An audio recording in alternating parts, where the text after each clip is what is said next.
Good morning बच्चों। आज के ऑनलाइन क्लास में मैं चंदन कुमार आप लोगों का स्वागत करता हूं। इस वीडियो की सहायता से मैं बिहार बोर्ड के बच्चों को संस्कृत स्टूडेंट को बच्चे को हिंदी लिटरेचर पढ़ाऊंगा। जैसा कि अपने पूर्व के वीडियो में मैंने आप लोगों को गुरु नानक देव जी की कविता, रसखान जी की कविता और डॉक्टर भीमराव अंबेडकर की कहानी मैंने पढ़ाया। और इस वीडियो में मैं आप लोगों को नलिन विलोचन शर्मा की लिखी गई एक कहानी विष के दांत को पढ़ाऊंगा। तो मैं उम्मीद करता हूं कि आप मेरे इस वीडियो को गौर से देखेंगे और इसे समझने की कोशिश करेंगे। विष के दांत के लिखने वाले लेखक हैं नलिन विलोचन शर्मा जी। नलिन विलोचन शर्मा जी का जन्म 18 फरवरी सन 1916 ईस्वी को पटना के बद्रघाट यानी भद्रघाट में हुआ था। वे जन्मना भोजपुरी भाषा थी, यानी जन्म से ही इनके घर में भोजपुरी भाषा बोली जाती थी। ये वे दर्शन शास्त्र और संस्कृत के प्राकांड विद्वान महामना पंडित रामावतार शर्मा के बड़े पुत्र थे। आपने इनका नाम सुना होगा, महामहोपाध्याय पंडित रामावतार शर्मा। इनके नाम से ही पटना कॉलेज स्थापित है, क्योंकि पटना कॉलेज का वास्तविक नाम होता है महामना पंडित रामावतार शर्मा कॉलेज। इनकी माता का नाम रत्नावती शर्मा था। इनके व्यक्तित्व के निर्माण में पांडित्य की बहुत बड़ी भूमिका थी, क्योंकि पांडित्य परिवार से बिलोंग करते थे और संस्कृत भाषी परिवार में ये रहते थे। इनकी स्कूली पढ़ाई जो कॉलेजिएट स्कूल पटना से हुई। आपने कॉलेजिएट स्कूल देखा होगा, आफी कॉलेजिएट स्कूल जो कि आपको कुल्हरिया कॉम्प्लेक्स के पास है। पटना विश्वविद्यालय से इन्होंने संस्कृत और फिर हिंदी से एमए किया। इन्होंने पहले संस्कृत से एमए की और फिर बाद में हिंदी से एमए किया इन्होंने। वे हरप्रसाद दास जैन कॉलेज आरा, रांची विश्वविद्यालय और अंत पटना विश्वविद्यालय के प्राध्यापक पद पर है, एज अ प्रोफेसर के पद पर रहे। सन 1959 ईस्वी में देश की आज़ादी के बाद वे पटना कॉलेज के प्राध्यापक विभाग के अध्यक्ष रहते हुए मृत्यु पर्यंत यानी 1961 तक इस पद पर बने रहे। वो 1961 में इनकी मृत्यु हो गई थी और तब तक ये पटना कॉलेज से हिंदी विभाग में जुड़े हुए थे। इनकी कुछ प्रमुख रचना है दृष्टिकोण, साहित्य का इतिहास, दर्शन, मानदंड, हिंदी उपन्यास, विशेषतः प्रेमचंद, साहित्य तत्व और आलोचनात्मक ग्रंथ लिखे थे विष के दांत, और 16 कहानियाँ लिखा इन्होंने, जो कि केसरी कुमार तथा नरेश के साथ काव्य संग्रह, नकेल के प्रपद्य, ये बहुत सारी कहानियाँ यहाँ पर लिखी इन्होंने। तो प्रस्तुत इनकी कहानी है विष के दांत। विष के दांत कहानी का मतलब होता है दुष्ट की दुष्टता। तो इस कहानी में जो क्या होते हैं, समाज के भेदभावों को उजागर किया गया। कैसे समाज में जो लोग होते हैं अपनी झूठी आन बान शान के कारण एक अपना मॉडल प्रस्तुत करने की कोशिश करते हैं। तो इस कहानी का एक मुख्य पात्र है सेन साहब और सेन साहब की पत्नी। ध्यान देंगे, सेन साहब इस कहानी का मुख्य पात्र है। इसके साथ इनका एक बेटा है खोखा, वास्तविक नाम आगे हम बताएंगे इसमें। तो इनका खोखा इनका एक बेटा है और 5 इनकी बेटियां होती हैं। वो मदन, गिरिधर इसके मुख्य पात्र है। कहानी की शुरुआत होती है कि सेन साहब का बंगला है और बंगले के सामने ही जो क्या होती हैं कि एक नई चमचमाती हुई जो स्टील एंड एक काली कार खड़ी है, काला ब्लैक कलर की कार खड़ी है, जो कि बरसाती में जो क्या होती खड़ी उसको अच्छे से बरसाती से कवर करके रखा गया हुआ है।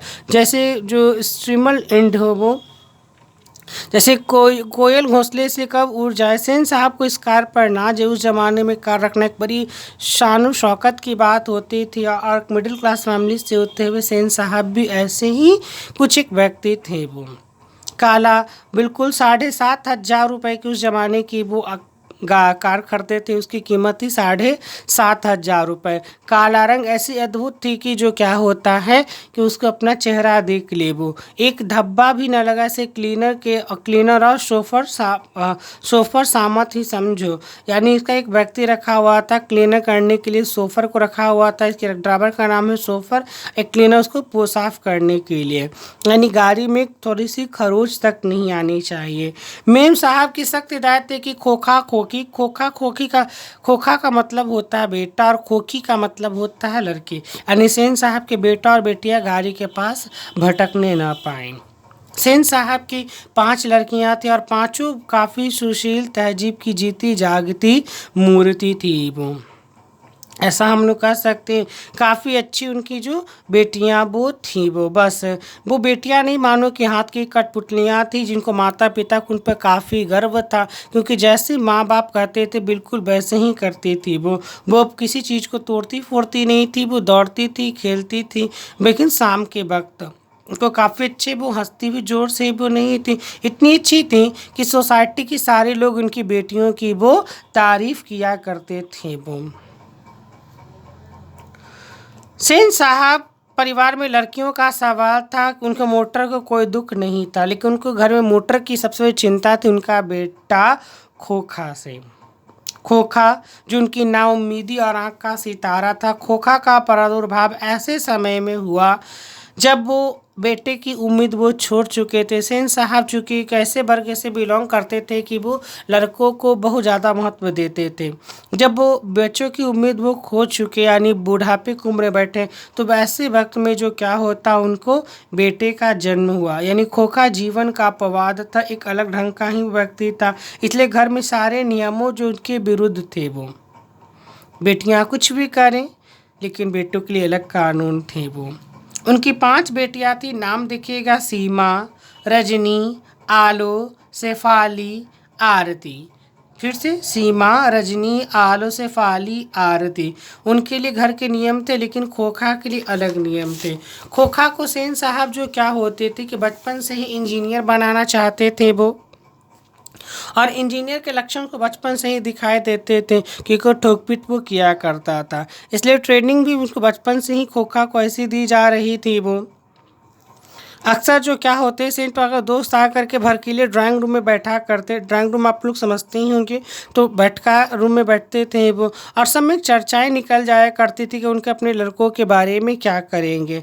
आजकल की पढ़ाई लिखाई फिजूल है, वह तो बिजनेसमैन इंजीनियर बनाना चाहते हैं।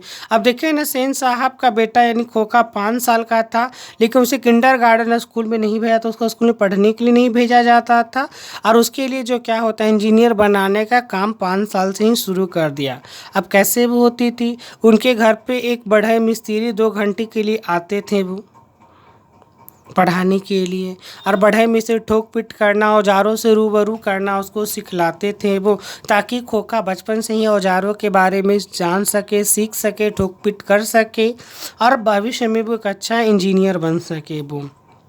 एक दिन की वाकया है, एक दिन का ऐसा घटना की बात होती है कि ड्राइंग रूम में सेन साहब के कुछ दोस्त बैठे गपशप कर रहे थे। उनमें एक साधारण व्यक्ति हैसियत और जो क्या होता है अखबार नवीस वो थे, और दूसरे रिश्तेदार भी थे। साथ उनका लड़का भी था, खोखा से भी छोटा था, बस समझदार और होनहार मालूम पड़ता था।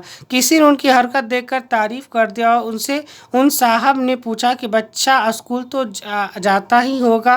पहले पत्रकार महोदय जवाब देते ही सेन साहब शुरू हो गई, खोखा को मैं इंजीनियर बनाना चाहता हूँ, इसलिए मैं खोखा को घर पर ही पढ़ाता हूँ। वो पत्रकार महोदय मुस्कुराते रहे, लेकिन जब पत्रकार महोदय से पूछा गया कि आप अपने बच्चे का क्या ख्याल है, उन्होंने कहा कि मैं चाहता हूं कि मेरा बच्चा कुछ बने या ना बने, भविष्य में एक जेंटलमैन ज़रूर बने, वो एक अच्छा आदमी बन जाए। पत्रकार कहते हैं कि वो इंजीनियर डॉक्टर बनना दूर की बात, पहले मेरा बेटा एक अच्छा व्यक्ति बन जाए, फिर वो पूरी काम की आज़ादी रहेगी। सेन साहब उनके उत्तर को सुन करके थोड़े अपसेट हो गए।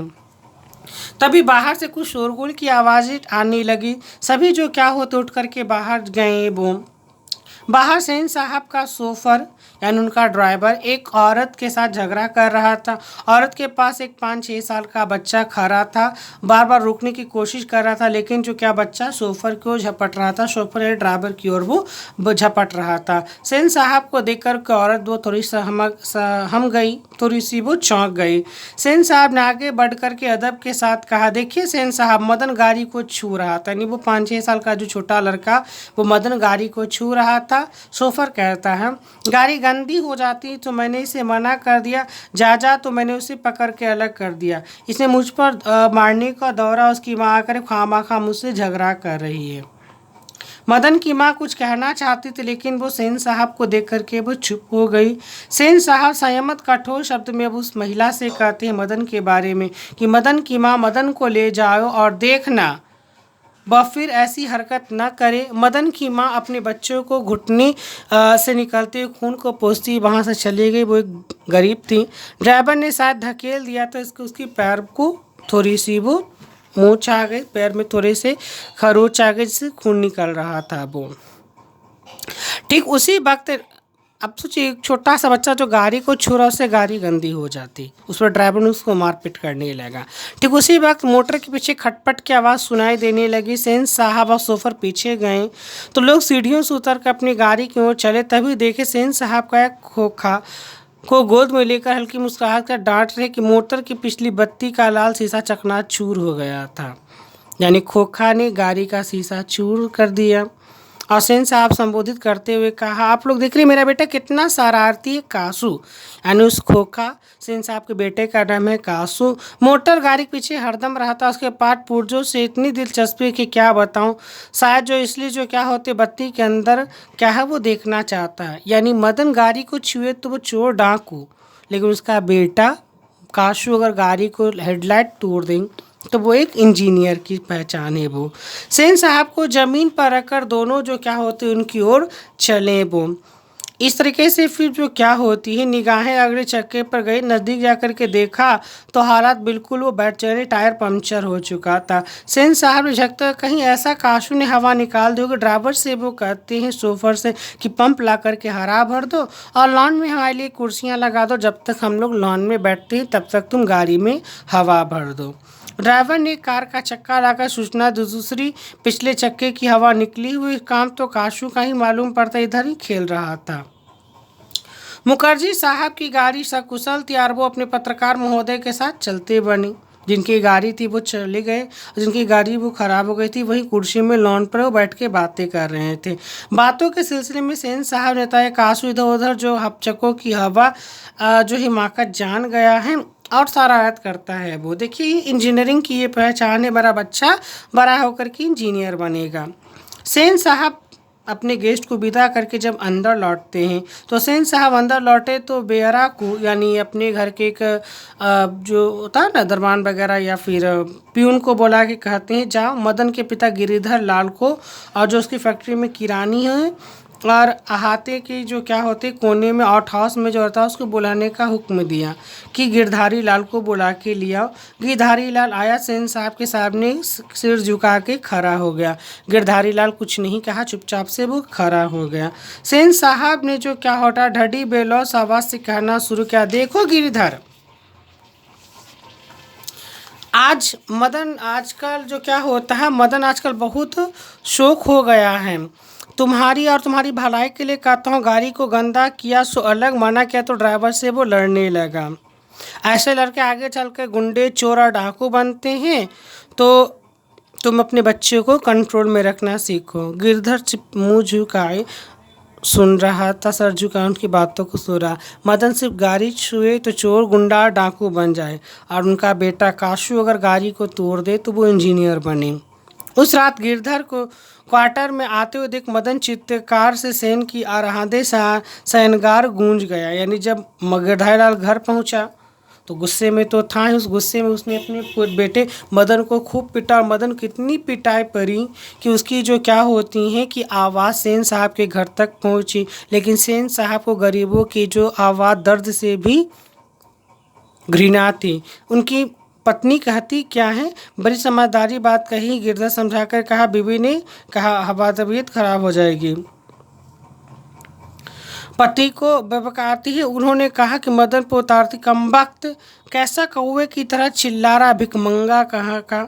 जब मदन मार खा के चिल्ला रहा था तो सेन साहब की पत्नी कहती है, कमबख्त कौवे की तरह चिल्ला रहा, भिकमंगा कहीं का, खोखा की बराबती करता फिरता, आई हेट दिस पीपल्स। ऐसे बात करती हैं वो, यानी गरीब की दर्द भी अच्छी नहीं लगती उन्हें। मदन का आर्त रुदन रुक गया। खैरियत थी कि उसकी सिसकियाँ सेन के जो सैनगार तक नहीं पहुंच सकी। लेकिन दूसरे दिन तो बिल्कुल बेढब मामला हो गया। शाम का वक्त था, खेल कूद था।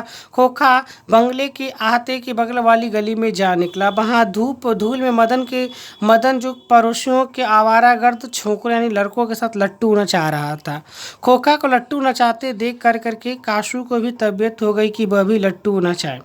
और वो रूप से आकर, चूंकि बड़े बाप का बेटा था, तो रूप से आके कहता, हमको लट्टू दो, हम भी खेलेगा। दूसरे लड़कों को कोई खास उज्र नहीं थी, वे खोखा को अपनी जमात में लेने के नज़रअंदाज नहीं कर सकते थे। वो खेलने लगे। लेकिन मदन अपने अपमान का बदला लेना चाहता था। उसने छूते ही जवाब दिया, वे भाग जाए यहाँ से, बराया लट्टू खेलने वाला। मैं भी लट्टू तेरे है, भी तेरे लट्टू। जा अपने बाप की मोटर पर जाके बैठ, तो लट्टू यहाँ खेलने मत आ। मदन सेन साहब के बेटा काशू को जवाब देता। काशू तैश में आ गया। वह इसी उम्र में नौकरों पर, अपनी बहनों पर हाथ भी चला देता था। क्या मजाल उसे कोई कुछ कर दे। उसने आप देखा ना था, मदन को एक घूंसा मारा। चोर गुंडा डाकू होने वाला मदन भी कब मारने वाला था। वह झट कासू पर टूट पड़ा। दूसरे लड़के भी जरा हटकर द्वंद्व युद्ध का मजा लेने लगे। सभी बच्चे चेयर अप करने लगे, कासू कासू मदन मदन करने लगे। लेकिन लड़ाई हड्डियों और मांस की थी। एक तरफ हड्डी जो कि मदन था, और एक मान यानी वो कासू सेन साहब का बेटा। बगल के पिल्ले और गली कुत्ते की वो लड़ाई थी। बगले के पिल्ले जिससे कुत्ते को बड़े प्यार से पालते हैं अमीर लोग, और एक गली के आवारे कुत्ते यानी बंगले का पिल्ला है यहाँ पे काशू, और गली का आवारा कुत्ता है मदन। दोनों में झगड़े होने लगे। आते के लाए रहती तो काशू शेर हो जाता, लेकिन ये जो घर की बात नहीं थी, घर के बाहर हो रही थी। वहाँ से 1 मिनट बाद ही वह रोता हुआ भाग निकला।